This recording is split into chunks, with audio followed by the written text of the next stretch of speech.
हरियालीपुर में एक अजीबोगरीब डर का माहौल था। गांव में रात के समय अजीबोगरीब डरावनी आवाजें सुनाई दे रही थी। भानु और सुखिया इस बात को लेकर आपस में चर्चा कर रहे होते हैं। यार सुखिया, मेरी समझ में नहीं आता कि हमारे हरियालपुर गांव को क्या हो गया है। पहले कितने लोग घूमने आते थे, पर अब तो पर्यटकों ने आना बंद कर दिया है। अरे हाँ भानु, तू बिल्कुल सही कह रहा है। पहले जब सैलानी आते थे तो उन्हें मूर्ख बनाकर अच्छे पैसे ऐंठ लेते थे और हमारी अच्छी खासी आमदनी हो जाती थी। हाँ भाई, और कभी कभी तो उन पर्यटनों में सुंदर सुंदर लड़कियाँ भी आती थी, जिन्हें देखकर मन एकदम ठंडा हो जाता था।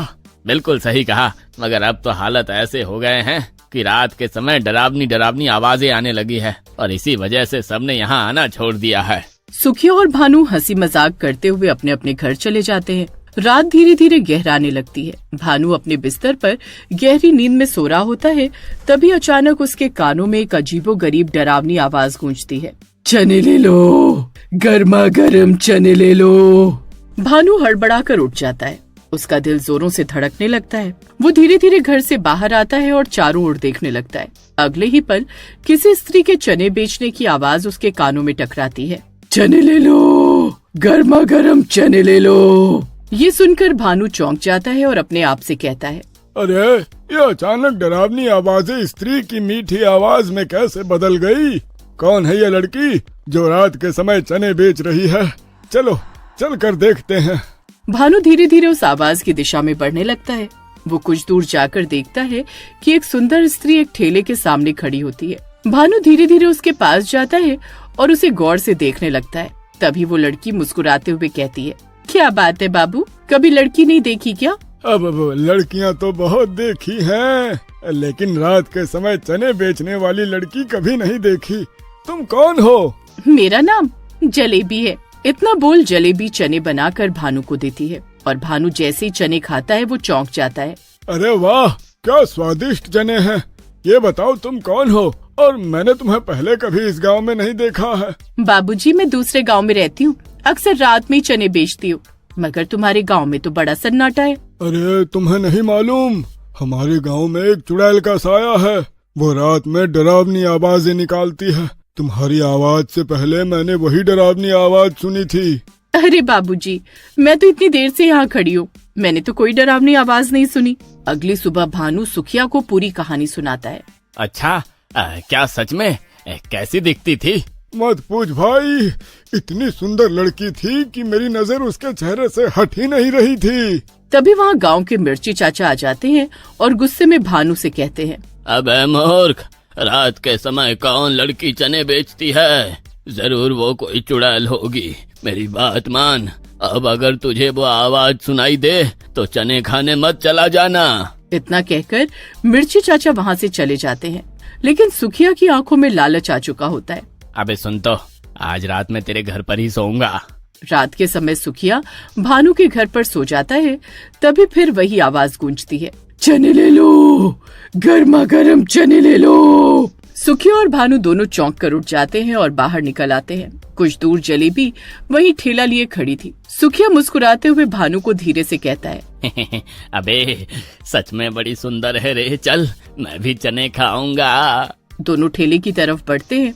जैसे ही दोनों जलेबी के पास जाते हैं, अचानक लड़की का चेहरा डरावनी चुड़ैल में बदल जाता है। चुड़ैल? अरे भानु भाई, अरे ये तो चुड़ैल निकली। मिर्ची चाचा सही कह रहे थे। सही कहा सुखी भाई, अरे ये तो वही चने बेचने वाली चुड़ैल है। चुड़ैल गुस्से से भानु की ओर देखती है और तेज आवाज में बोलती है, क्या हुआ मेरे राजा जी? कल तो मेरी सुंदरता पर फिदा हुए जा रहे थे और आज देखकर सिट्टी पिट्टी गुम हो गई। बेवकूफ, तुम दोनों की वजह से ही मैं चुड़ैल बनी हूँ। अब हमें जाने दो, हमने लोगों को मूर्ख बनाया है, लेकिन हमने किसी को चुड़ैल नहीं बनाया। अब बचकर कहाँ जाओगे? तुम्हारा खून पीकर और ताकतवर बन जाऊंगी। वो दोनों का खून पी लेती है। दोनों की लाशें जमीन पर गिर जाती हैं। चुड़ैल जोर से हंसते हुए गायब हो जाती है। अगली सुबह सुखिया और भानु की लाशें पड़ी होती हैं और गांव वाले डरे सहमे। अच्छा हुआ मर गए दोनों, मैंने मना किया था रात में घर से बाहर मत निकलना, लेकिन किसी ने मेरी बात नहीं सुनी। अबे ओ मिर्ची, ये क्या बोल रहा है?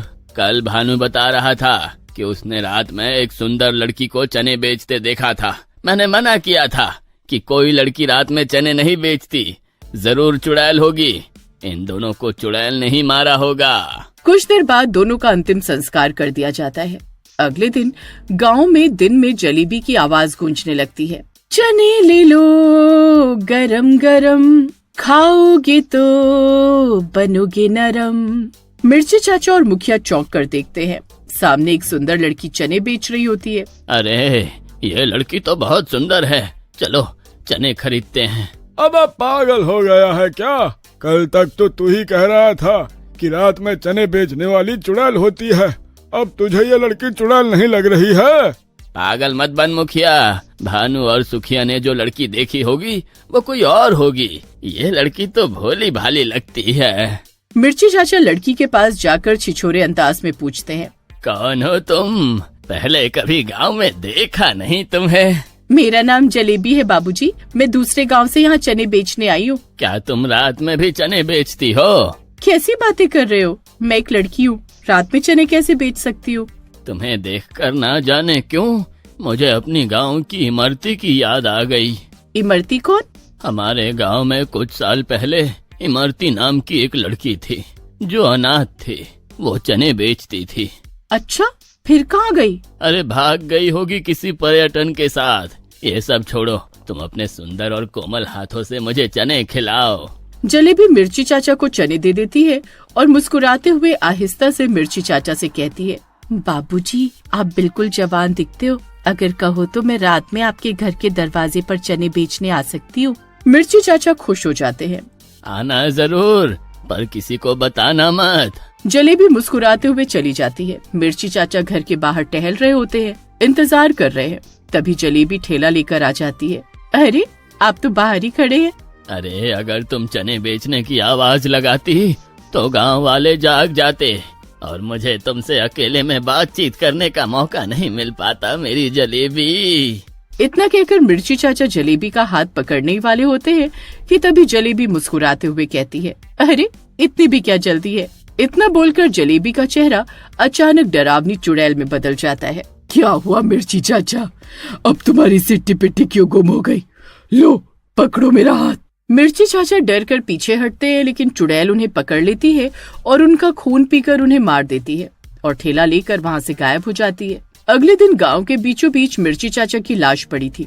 गांव वाले डरे सहमे खड़े थे। पहले गांव में डरावनी आवाजें सुनाई दी, फिर भानु और सुखिया मारे गए और अब मिर्ची चाचा। मुखिया जी, ये किसी चुड़ैल का काम है।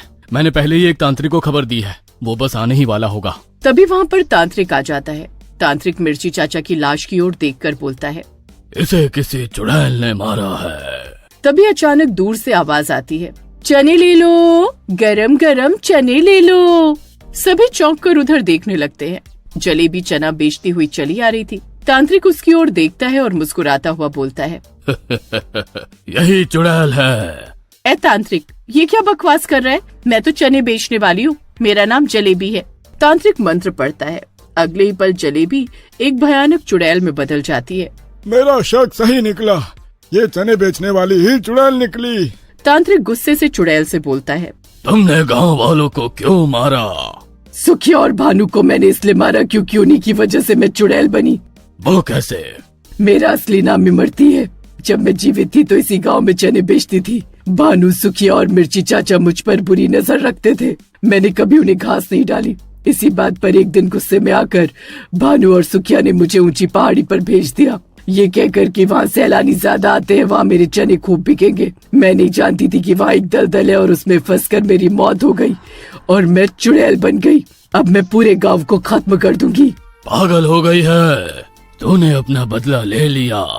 अब शांत हो जा और चली जा। तू कौन होता है मुझे रोकने वाला? मैं तुझे भी मार दूंगी। तांत्रिक जोर से मंत्र पढ़ता है और चुड़ैल के शरीर में आग लग जाती है। कुछ ही देर में चुड़ैल जलकर राख हो जाती है।